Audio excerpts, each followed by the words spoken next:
नमस्कार दोस्तों, मैं विनय दुबे मुंबई से। जिस तरह से बिना सोचे समझे, बिना गरीबों और मजदूरों का जीवनों का मूल्यांकन किए, जिस तरह से नरेंद्र मोदी जी आते हैं, 3 घंटे का समय देते हैं और पूरे देश को लॉकडाउन की स्थिति में झोंक देते हैं। उनको ये भी अंदाजा नहीं था कि एक गरीब तबका जो मजदूरी करता है, दिहाड़ी करता है, वो कैसे जीवन यापन करेगा। कोई भी प्लानिंग नहीं, कोई भी व्यवस्था न होने के बावजूद लॉकडाउन में भारत को झोंक दिया जाता है। लोग उसको भी मंजूर कर लेते हैं। मोदी जी कहते हैं कि आप ताली बजाओ, लोग ताली बजाते हैं।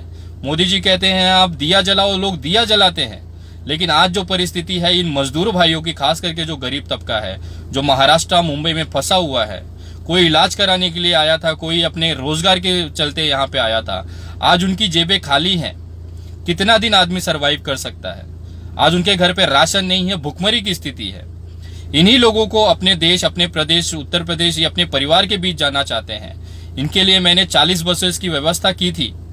मैंने सभी राज्य सरकारों को लिखा था कि हमें ये 40 बस चलाने की परमिशन दी जाए और इन मजदूरों को निःशुल्क, बिना इनसे 1 रुपया लिए इनके प्रदेशों को छोड़ने की मैंने पूरी प्रबंधन की थी। लेकिन अभी तक इस परमिशन पे कोई भी कार्यवाही नहीं हुई है।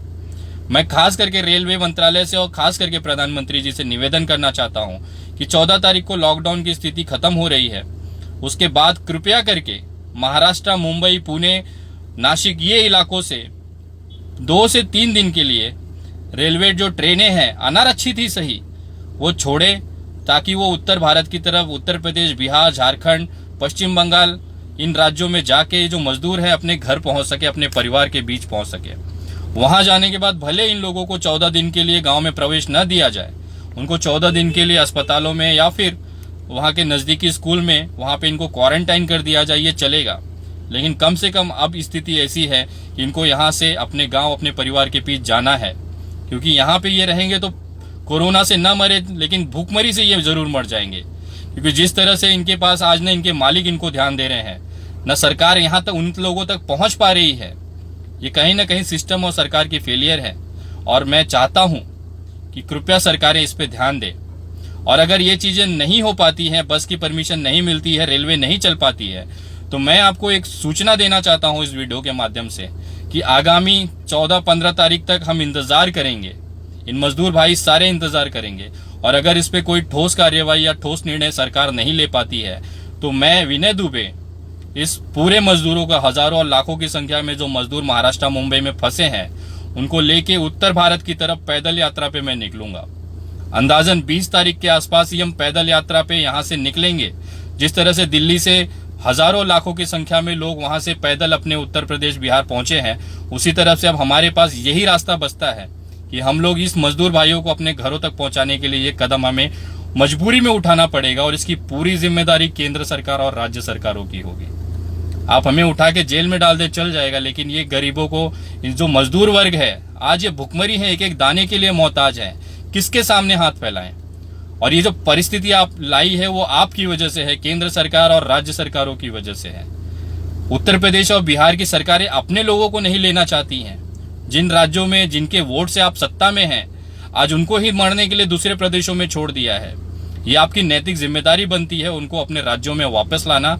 और अगर आप नहीं ला सकते हैं तो ये जनता का एक नया, बोलते हैं कि मजदूर आंदोलन एक शुरू होने के कागार पे है। जिस तरह से गुजरात के सूरत में प्रवासी उत्तर भारतीयों ने जिस तरह से वहां पे रास्ते जाम किए हैं, आगजनी हुई है, अब लोगों के अंदर ये गुस्सा है। लोग, कोई भी घर पे बैठ के भूखा नहीं मरेगा, कोई भी घर पे बैठ के भूखा नहीं मरेगा। जिसको भी लग रहा है कि अब उसकी अंतिम समय आ गया है, वो हाथ पैर मारेगा, वो जिंदा रहने की कोशिश करेगा।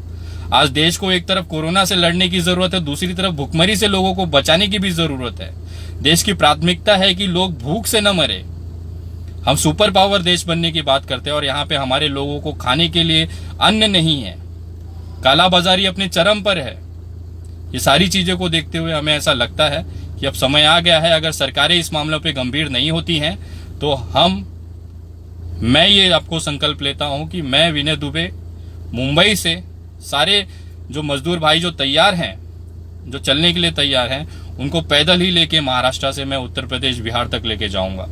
और आप भले मुझे गिरफ्तार करके डाल दें, चलेगा, लेकिन ये चीजें अब ये सहन के बाहर हो रही है।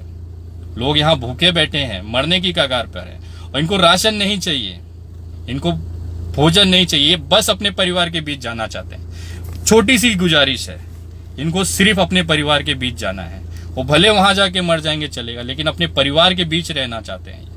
आप इनकी परिस्थितियों को समझें और मैं आशा करता हूं केंद्र सरकार जल्द ही इस पे कोई ठोस निर्णय ले, अन्यथा फिर हम पैदल निकलने पे मजबूर हैं और इसकी पूरी जिम्मेदारी केंद्र सरकार की होगी।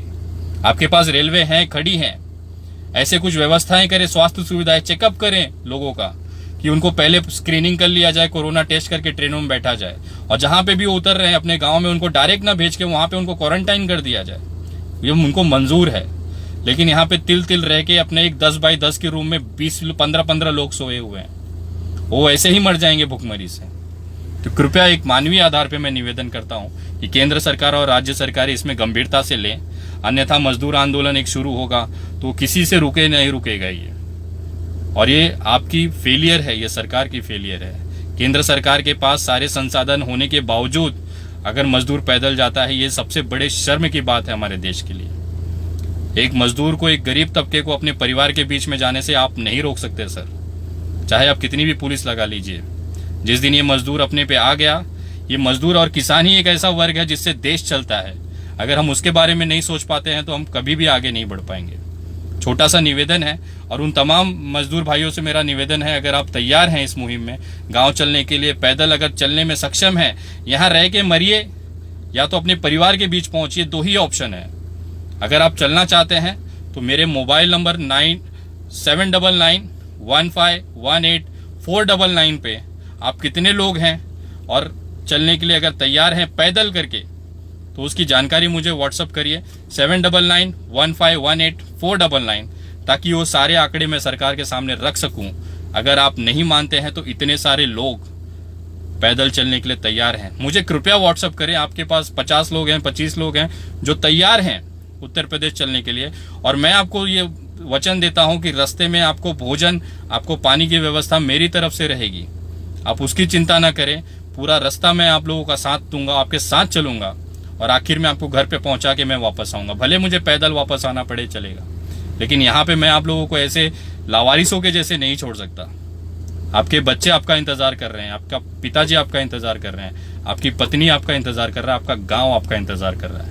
तो निर्णय आप लीजिए। अगर आप तैयार हैं मेरे इस मुहिम में साथ देने के लिए, तो मुझे मेरे नंबर पे 79991518 पे सूचित करें कितने लोग हैं आप लोग। और आगामी 20 तारीख तक मेरा अंदाजा है कि अगर सरकारें कार्यवाही नहीं करती हैं, 17-18 तारीख तक कोई ठोस निर्णय नहीं निकलता, तो 20 तारीख को पक्का है सुबह के समय हम ये अपना पैदल मार्च मुंबई से उत्तर प्रदेश, बिहार, बंगाल तक लेके जाएंगे। जय हिंद, जय महाराष्ट्र।